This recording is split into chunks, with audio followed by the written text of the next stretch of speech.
Hey guys, welcome to another edition of Move with Matt. I'm here with my brother-in-law, Chris Cox. He's got his own podcast called Here We Go Podcast. He's doing some real stuff through Treat Mental Health, right? What's the company called? Treat Mental Health. The podcast is about people that have overcome obstacles with addiction or mental health struggles. Yeah, and I think he's going to provide a lot of value with this stuff because it's real life topics, something that we all struggle with in our own ways. He chose hiking as our active activity today while he's here visiting Montana. So let's get moving. Let's do it.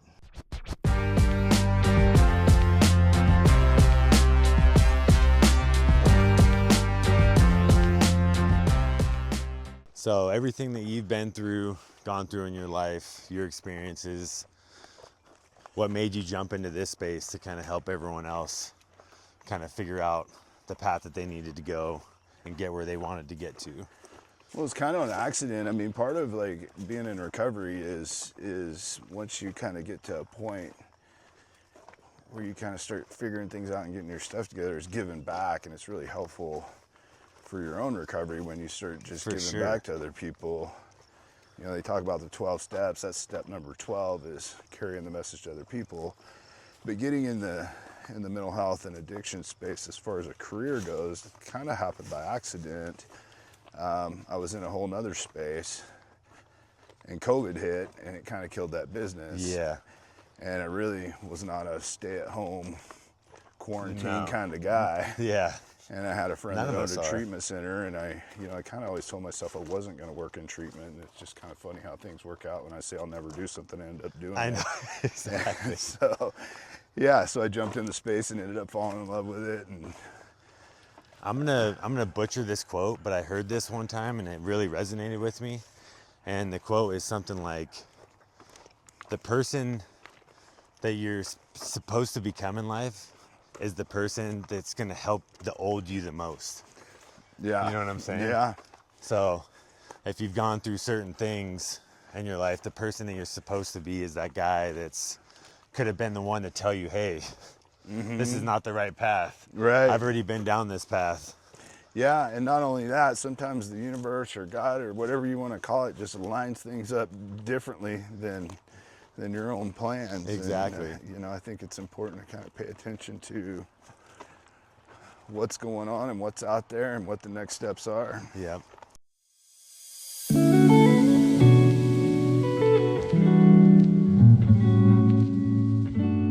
So 19 years of sobriety right now, right? I just saw that completion. Yeah, 19 years. That's crazy, dude. What's the like, is it the support behind it? Is it only something internal that keeps you going? Like, how do you stay not going the other direction for that long? Well, I mean, it's just little chunks at a time, Yeah. They say one day at a time, and that's a cheesy quote, but it's very true. Do you at this point, it's my lifestyle. It's what I do. I don't really think about it. That's it's what I was not gonna even ask you, yeah. Not even an issue. But I do still stay connected to our recovery community in Southern California and continue to go to certain meetings every week and help guys. And obviously I work in the industry, so I'm still pretty plugged in. But like guys that are going through that first 30, 90, 6 months phase, that's a tough time. To try to figure out, So I'm kind of going through it as well, like with drinking and smoking. Like that was, I would say it was a problem for me in the sense that I almost needed it to socialize or whatever it was. And now I feel like I've kind of passed that point. But initially, I feel like I couldn't even go to hang out with friends or people at bars because I wanted to drink. Yeah. And like what we talked about before, I'm an extreme person. Sure. So I don't have really the best relationship with it. I would either have 10 or none. Yeah. It's interesting. It's like, I mean, sobriety obviously isn't for everybody because everybody doesn't need to be sober. No. And I've got a lot of friends that'll have 1, 2 beers, family members. stuff like that. And, you know, that's the thing. And it's like, for people like me that are extreme and kind of like what you're describing, it's like you get around your friends that have a beer, and it's almost like, why can't I do that? Exactly, yeah. You know? I'm But the same way. I just have to know me and be true to myself. And that doesn't mean that, like, I look at anybody with judgment that has a beer or two. No, same. It's like, but when I first had to quit, it's like, you know, there's a saying, you gotta hang on the barbershop long enough, you're gonna get a haircut. Yeah. I had to stay out of the barbershop for a little while, but now, like, same. last night, you know, we went out to dinner Gun at site. the gun site place, and we have some friends with us, and they're having a beer. It bothers me zero. So. Yeah, exactly.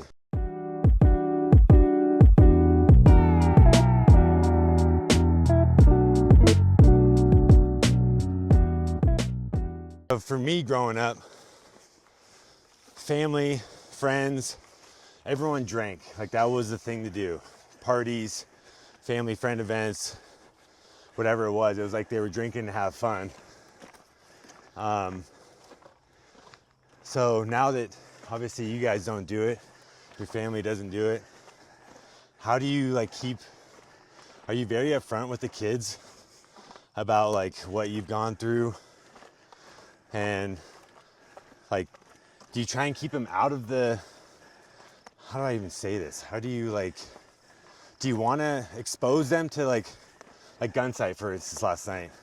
They see everyone drinking. Like, do you guys talk about like, hey, we did that, that's not smart to do? Or you just like kind of let them make their own decisions? I think letting them make their own decisions. Yeah. And like, you know, everybody's got to find their own path. And it's like, you know, having a 15-year-old, knowing that he's going to experiment with drinking, I mean, that's just kind of what's going to happen. It's just obvious.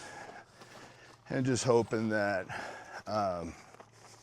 you know, it doesn't develop into a problem. It's like you and I were talking off camera a minute ago. My normal exposure to alcohol was a lot of alcohol in my house growing up. Yeah.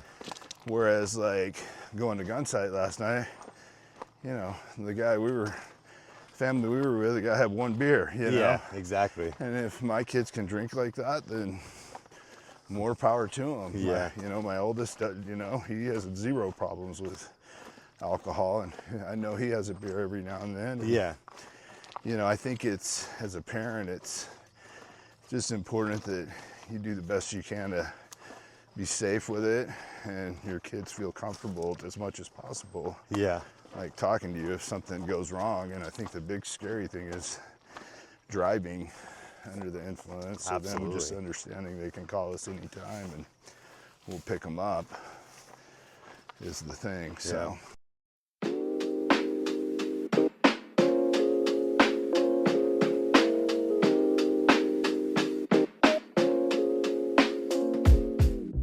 Like, as parents, as we both are now,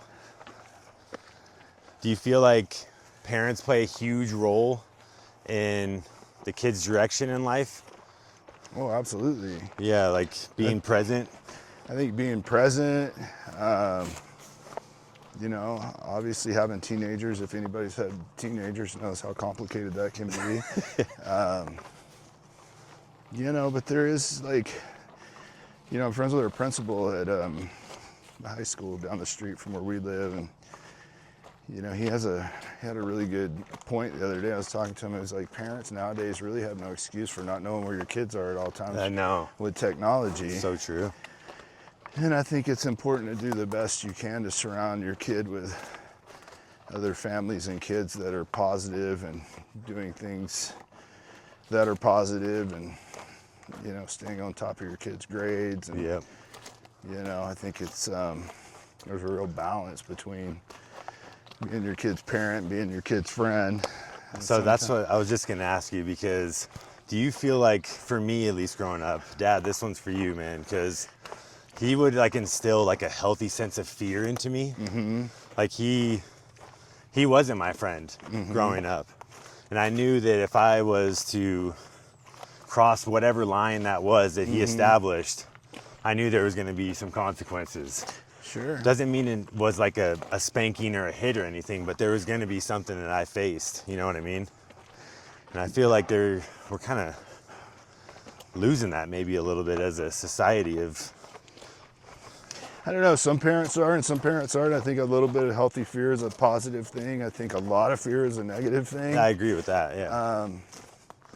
You know, so again, it's balance. But Yeah. I agree with you. I mean, there are consequences if lines get crossed. Mm-hmm. But Because I think one of the things that he always told me too is like, you're going to learn them here before you have to learn them out there. Mm-hmm. You know what I mean? absolutely, because there are consequences in life. Exactly. You know? It's like, so.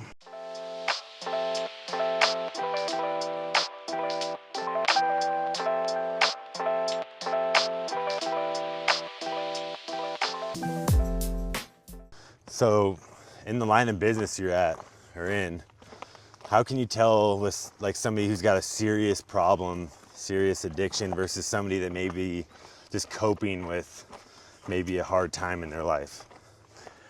Gosh, you know, that's such a good question and a very complex question. You know, I think obviously if somebody is active in their addiction or alcoholism, there are major signs of broken families, broken trust, broken careers.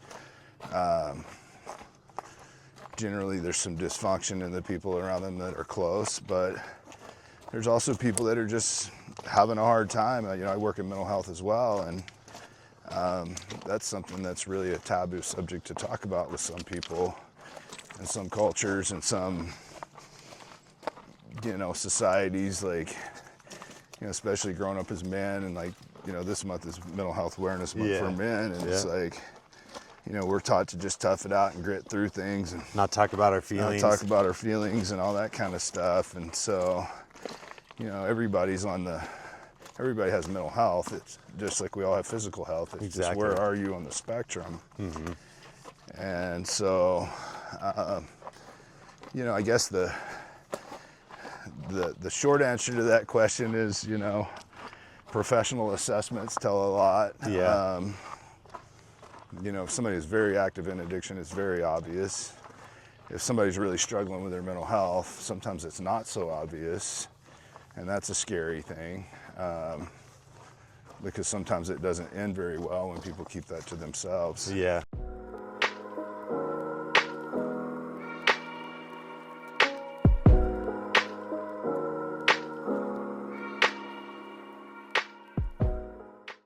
So smoking is one thing that I feel like I always come back to.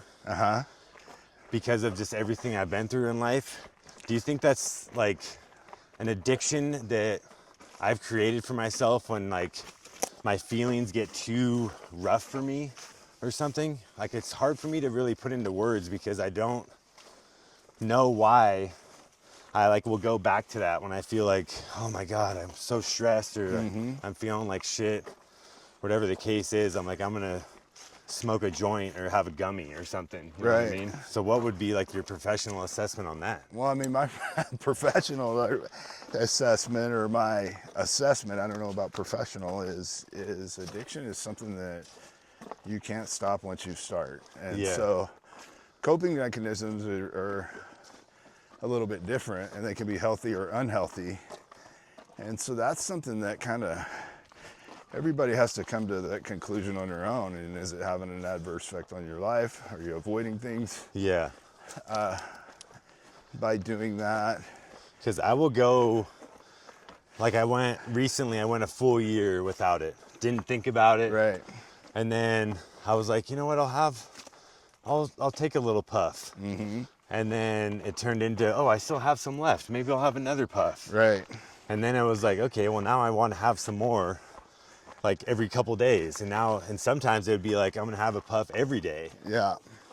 So it's like, how do I stop that thought process? And is it a day-to-day thing of like, today I'm not going to smoke or not? Yeah, I mean, I think anything, man, you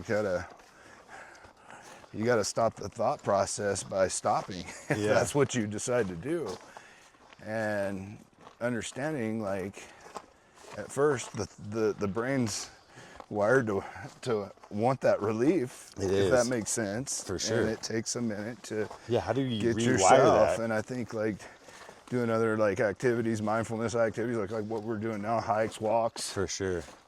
If it is a definite problem for someone where it's all consuming, you know, getting a support group around that, having some guys you can call, seeking out a 12-step program if it is all consuming. Yep.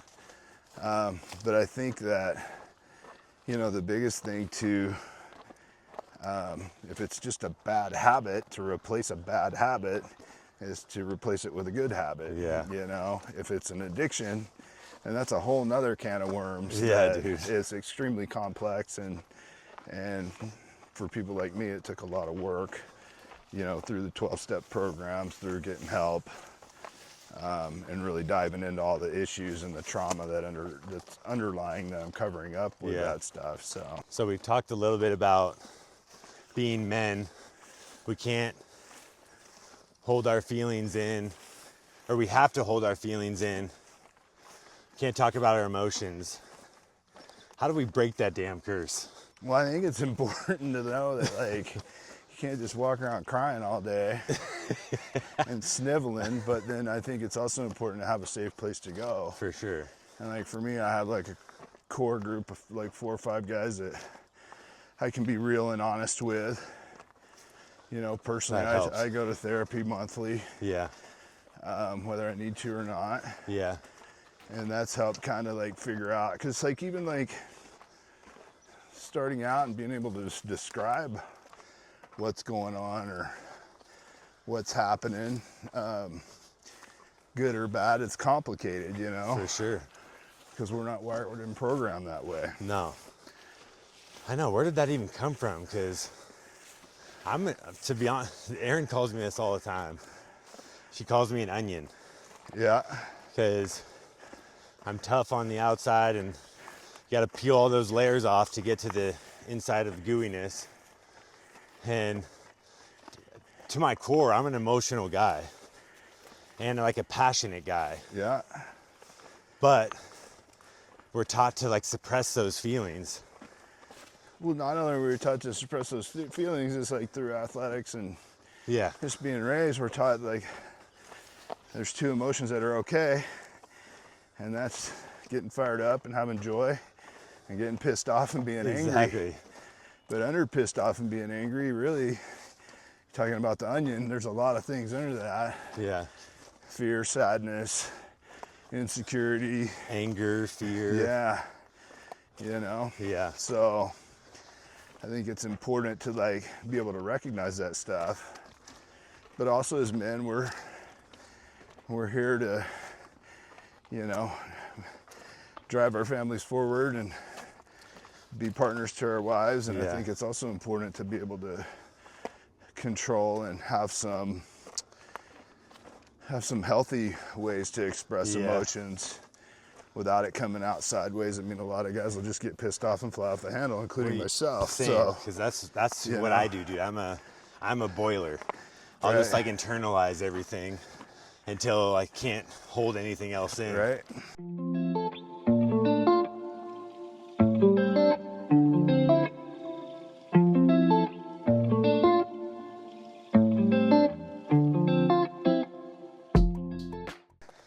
Yeah, so what I deal with is that I'm an extreme person that I don't share any of my feelings. I'm an athlete, or used to be, still like to think I am.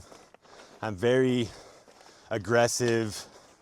I don't know how to turn that off in real life sometimes, where I'm on the extreme side and most of society, I feel like, is on the other side where we're bitching, complaining, crying about every little thing. How do we kind of gain balance for both sides of that? Yeah, I mean, I like get concerned sometimes for, you know, my sons. It's like, you know, things have kind of swung their way where things are a little bit soft and like, it almost like it creates an entitlement. Entitlement, for sure. Blame kind of situation in life. And I think, you know, that's an important thing for, you know, I'm a football guy, you're a baseball guy. Yeah. It's like kids playing sports nowadays. It's like, it just is what it is. Life's not fair. No. Best guys play, and Everyone gets trophies nowadays. you have dude. to agree. Well, not in high school, you know. Yeah. And so, sports are still kind of the last, thing standing to teach young men how to be young men, and young women how to be young women, as far as like life and consequences and working together as a team and knowing your role and things of that nature. But I do think that, there is a balance there, and being able to express emotions in safe places so they don't come out in an unhealthy way is important. But I think it's also extremely unhealthy to go on social media and whine about the state of the world and, let all that stuff kind of overwhelm you. Dude. And life's not fair, because life's not fair. No.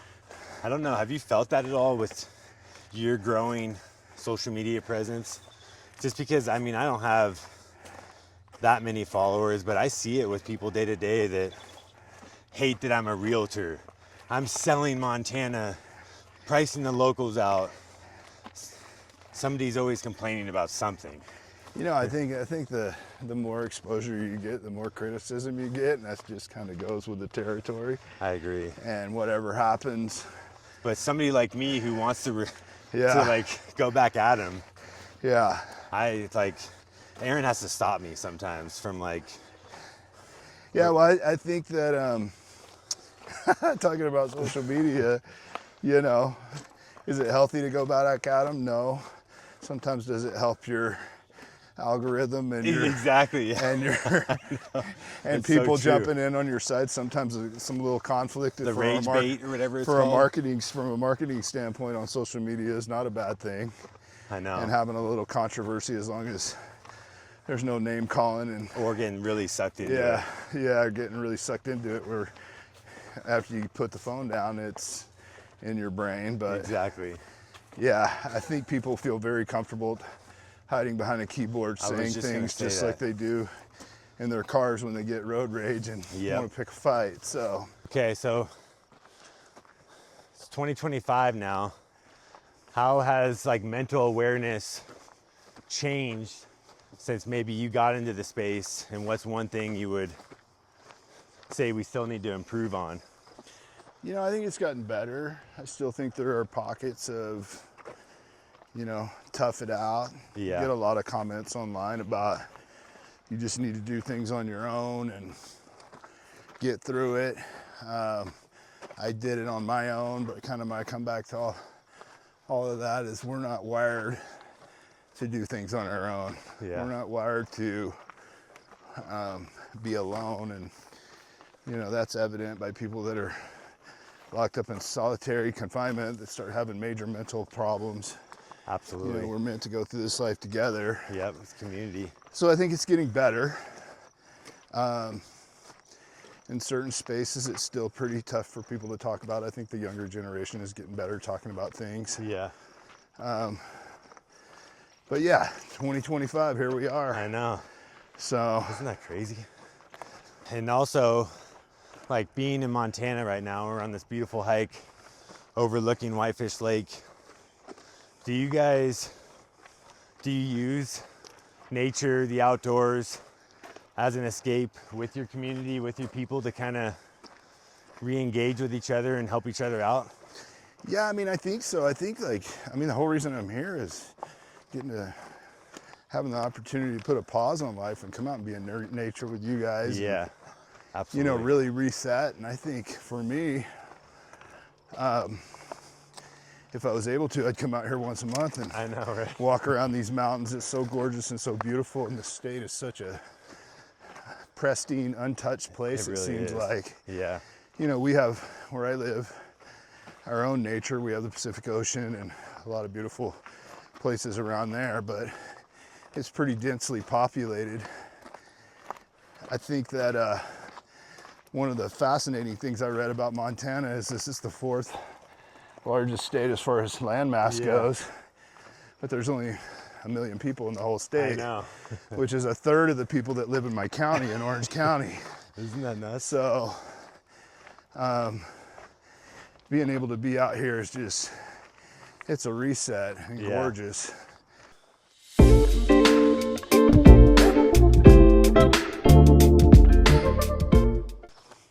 So when things get tough for you, whether it's sobriety, family, career, whatever it is, how do you reset? What's your go-to, like, clear everything, get back to it? My go-to is to start with what we're doing now and go for a 3 or 4 mile walk. Yeah. You know, there's Clear just your something head. therapeutic about walking and clearing your head and getting your heart rate up and Yeah, I agree with that. getting some 100%. endorphins pumping.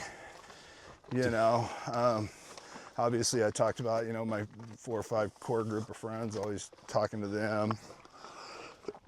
And then just moving forward. Yeah. There's a lot of therapy and activity, you know, so. Actually, one more thing I wanted to ask you too, that was like, so for me, what we talked about, like drinking, smoking, kind of living that party life early on in my life. Now I've transitioned into the almost the other extreme where I'm like training for half marathons, stuff like that. It's like, do you think that's almost another addiction where I need that like dopamine hit, or like? Well, I mean, what's wrong with having a positive addiction? For sure. You know what I mean? Yeah. So, whether you want to call that an addiction or an obsession or Yeah. whatever that is, as long as it's not taking away from your responsibilities, your family, Hell and, yeah. your, That's a good answer. and your relationships, I think there are positive habits and Yeah. things that reinforce, and having natural dopamine hits from exercise is, you know, proven to be as a higher percentage of getting people out of depression than depression medication. For sure. So I agree with there's that. absolutely nothing wrong or unhealthy about that, in my opinion. So Okay, I'll take that, because I've been kind of teetering with that a little bit. It's like, am I pushing myself too hard in the other direction now? Besides the hiking, lakes, I mean, you could include these, but what is your favorite part about visiting Montana? And obviously your brother-in-law being here. well, getting to see you guys is awesome. I love that, but you know, I think just being outside Yeah, dude. like this. We spent the day on the lake yesterday in a boat, and Now they're going to Glacier today. we're going to Glacier, and Yeah, you know, it's pretty tough to beat, especially this time of year. you know, I've traveled a lot, and I haven't been anywhere, like I said this earlier, that seems so like pristine and clean and just pure, and Yeah. it's just nature how it's intended to be.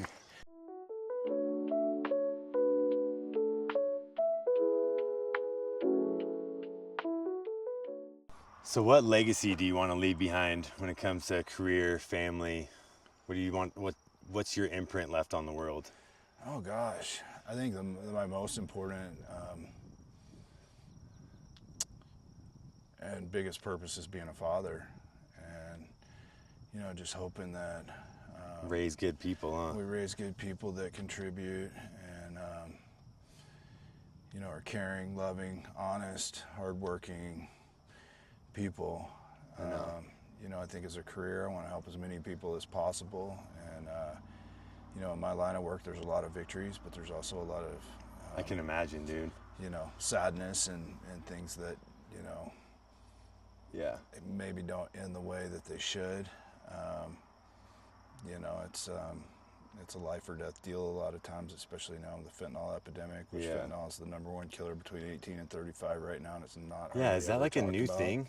It's Like- the last like 6 years, I was gonna 7 say. years, and you know, that's a whole nother podcast we could talk about for hours. But you know, fighting that battle, fighting the battle of mental health, and just, you know, maybe being a small part of people's lives, being able to be changed and turned around is what I want to do. And lastly, you know, being a good husband, and Such you good know, answers. that's what I'm about. So.